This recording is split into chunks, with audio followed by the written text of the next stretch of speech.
അഖി സജു എന്നൊരു ഭക്തൻ ചോദിച്ചിട്ടുണ്ട്, രാവിലത്തെയും വൈകുന്നേരത്തെയും അന്നദാനത്തിനെ കുറിച്ച് പറയാനായിട്ട്. രാവിലെ 5 മണിക്കാണ് ബ്രേക്ക്ഫാസ്റ്റ് അന്നലക്ഷ്മി ഹാളിൽ കൊടുത്തു തുടങ്ങുന്നത്. ഇഡ്ഡലിയും സാമ്പാറും ചട്നിയും ഒക്കെയാണ് രാവിലത്തെ ഭക്ഷണമായിട്ടുള്ളത്. ഏകദേശം 9 മണി വരെ, 9 ഇല്ലെങ്കിൽ 8:30, 9 മണിയോട് കൂടിയിട്ട് ബ്രേക്ക്ഫാസ്റ്റിൻ്റെ സമയം അവസാനിക്കുന്നതാണ്.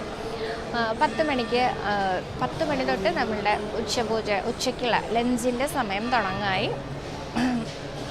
10 മണി തൊട്ടിട്ട് ഏകദേശം 2 മണി വരെയും ഭഗവാന്റെ നിവേദ്യം ചോറും കൂട്ടാനും ഉപ്പേരിയൊക്കെയാണ് നമുക്ക് പിന്നീട് ലഭിക്കുന്നത്. അതിനുശേഷം പിന്നെ വൈകുന്നേരം രാത്രിയിൽ 7 മണിക്കാണ് തുടങ്ങുക. 7 മണി തൊട്ട് അത് വളരെ കുറച്ച് സമയമുള്ളൂ കേട്ടോ, 8 മണി 8:15 വരെ ഉണ്ടാവുള്ളൂ.